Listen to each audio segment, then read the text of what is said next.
Hi friends! Before we start, let me give you a few minutes to get ready.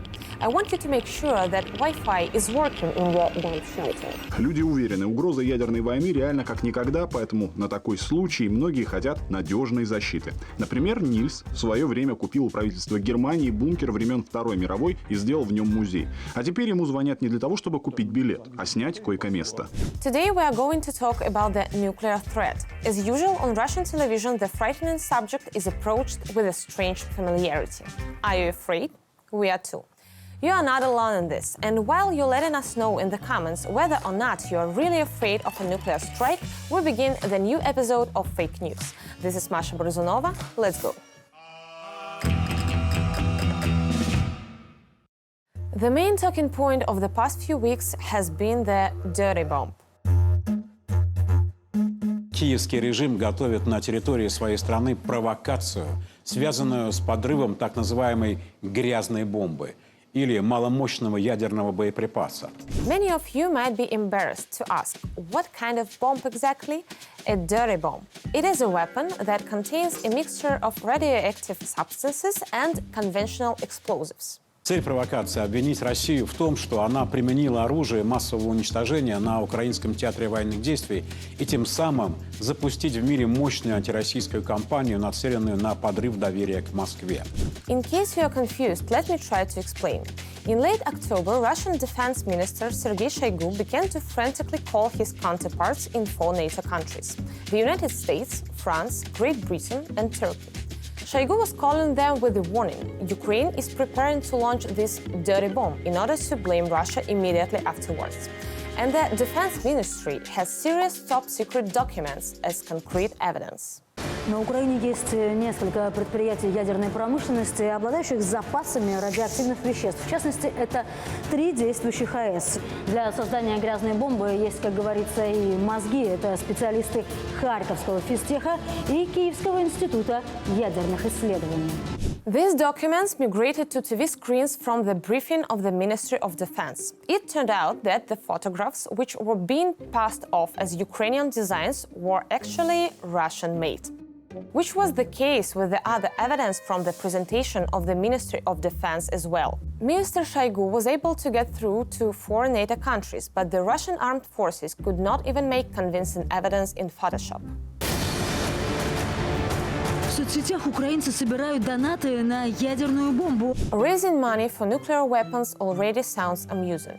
I wonder where you could actually go and buy something like that. The NTV reporter included Ukrainian memes about nuclear weapons in her story and messages about raising money for a Bayraktar, which is not a nuclear weapon. There was also a joke post from a Ukrainian soldier about collecting money for nuclear arms, which didn't even have details of where you could possibly send the money.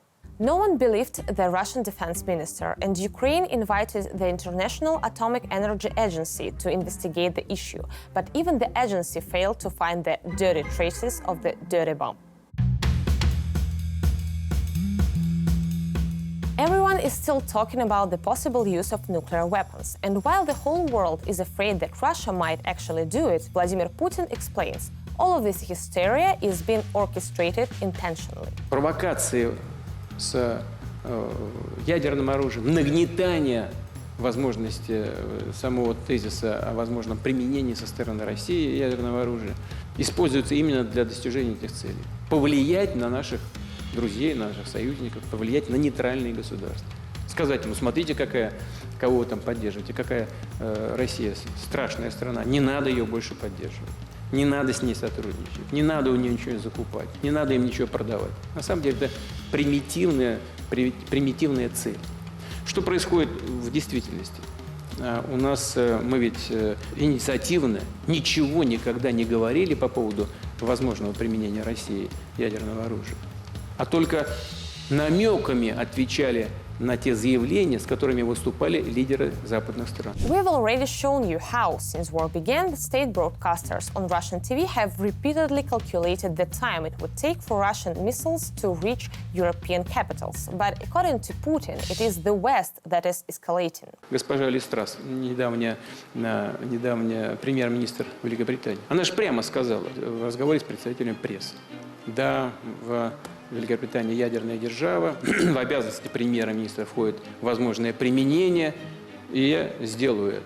Ну, это не дословно, да, ну, близко к тексту. Я к этому готов. Ну как, понимаете, и никто ведь никак не отреагировал. Ну, допустим, она ляпнула там, девушка как, немножко не в себе. Ну, как можно такие вещи говорить публично? Сказала. Putin is referring to the pre-election interviews of the British prime ministerial candidates from August earlier this year. Then the host asked Truss how she would feel if she had to push the button, though he added he had no doubt that she would if it was necessary. And Truss replied that if she had to, she was ready. There wasn't even any mention of Russia in her answer, and Russian authorities have repeatedly made identical statements. For example, Dmitry Medvedev, deputy head of the Russian Security Council, said that Russia could use nuclear weapons if necessary. Russian TV channels continue to look for someone to blame for the nuclear crisis, but you can probably guess who's to blame again. That's right.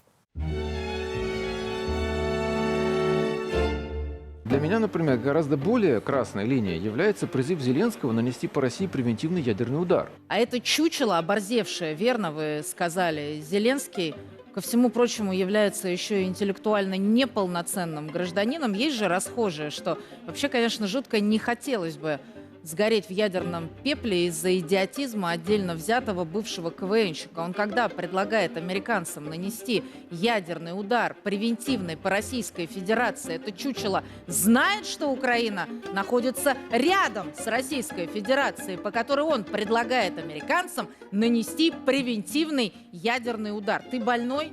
От Украины же ничего не останется. Zelensky. What are they talking about? Vladimir Zelensky spoke at the Lowy Institute in Australia. The Ukrainian president thanked Western countries for their support and urged them to be tougher on Russia. At one point, Zelensky was directly asked about Russia's nuclear blackmail. About the Zaporizhzhia nuclear power plant, which is controlled by the Russian military, the president of Ukraine said that the situation was already dangerous. And then he answered the question of what NATO should do if the situation went sour. Що повинно робити НАТО? Унеможливлювати застосування Росією ядерної зброї. Але, що важливо, я ще раз звертаюсь до міжнародної спільноти. Як це було до 24-го? Превентивні удари, щоб вони знали, що з ними буде, якщо вони застосують, а не навпаки. Чекати ядерних ударів Росію, щоб потім сказати, ах, ти так, ну ось тримай від нас. Переглянути застосування свого тиску. Ось я вважаю, що повинна робити НАТО. Переглянути порядок застосування. No one mentioned nuclear strikes specifically. Zelensky said that, like he asked prior to the February 24th, he is now asking the West to launch preventive strikes. For example, the president of Ukraine repeatedly called for the imposition of sanctions without waiting for Russia to invade. First, Zelensky's press service, then he himself rushed to explain these words. But here's how it was presented by the Russian authorities. Президент Украины Зеленский. НАТО должна нанести превентивные ядерные удары по России. Запад разжигает ядерную войну. Каждый человек на планете должен осознать, что накачанный оружием марионеточный и неуравновешенный персонаж Зеленский превратился в монстра, руками которого могут уничтожить планету. The author of this post is Russian Foreign Ministry spokesperson Maria Zakharova, and she literally added the word nuclear to Zelensky's statement herself. Propaganda, as you can see, talks about a nuclear strike directly, although the Ukrainian president said nothing of the kind. But who would think to check what he actually said? No one, it seems, except you and me. That's all from us for today. Keep your wits about you, take care of yourselves, and make sure to like this video and watch the full episode of Fake News in Russian. That's for real fans. And of course, keep an eye out for the next episode. This is Masha Burzunova. See you next time.